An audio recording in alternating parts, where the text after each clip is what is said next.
Hello दोस्तों, स्वागत है आपका फिर से हमारे चैनल पर।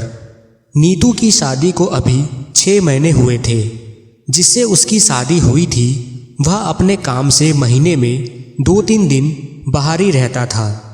नीतू का ससुराल ठीक ही ठाक था, सब उससे अच्छे से बात भी करते थे।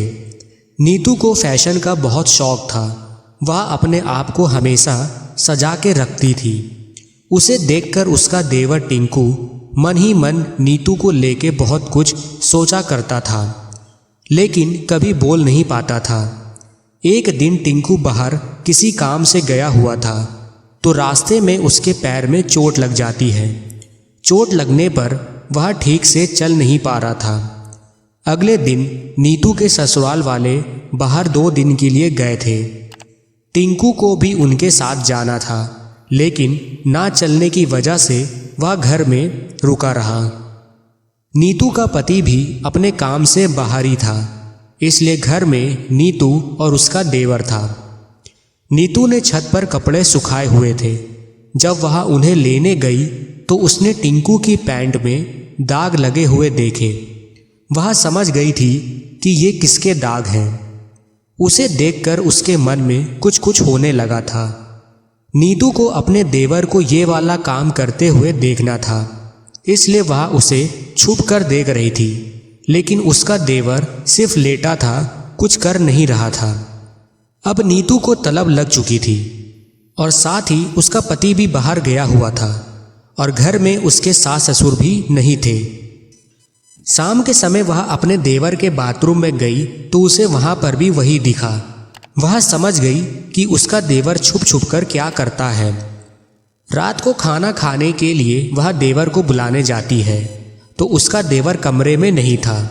उसने बिना आवाज़ किए बाथरूम के पास गई तो उसने अपने देवर को वही काम करते देखा तो उसके पैरों तले जमीन खिसक गई। उसे देखकर नीतू का मन विचलित होने लगा। वह अपने आप को रोक नहीं पा रही थी। इतने में उसका देवर बाहर निकला तो नीतू छिप गई और रात का खाना होने के बाद उसका देवर अपने कमरे में चला गया। नीतू ने किचन का सारा काम निपटा करके उसे वहीं सब नजर आ रहा था। वह अपने देवर के कमरे में झांकने लगी। उसने देखा कि उसका देवर लेटा हुआ है। वह अपने देवर के कमरे में गई और उसने दरवाज़ा बंद कर दिया। उसका देवर चौंक गया और कहने लगा, यह क्या कर रही हो भाभी? नीतू ने कहा, मैंने तुम्हें आज बाथरूम में देखा। यह सुनकर उसका देवर हैरान हो गया और कुछ बोल नहीं पा रहा था। उसने बोला, इन चीज़ों के बारे में घर में किसी को मत बताइएगा। नीतू वह सब देख चुकी थी, इसलिए उसे बर्दाश्त नहीं हो रहा था और वह अपने देवर के गले लग गई। उसके देवर ने भी मौका नहीं छोड़ा और अपने बाहों में भर लिया। घर में कोई ना होने की वजह से रातें रंगीन हो गईं और उसने अपनी भाभी को खुश कर दिया। नीतू ने कहा, हर चीज़ को आजमाना चाहिए। तुम्हें आजमा के देखा तो पता चला कि ऐसा भी होता है।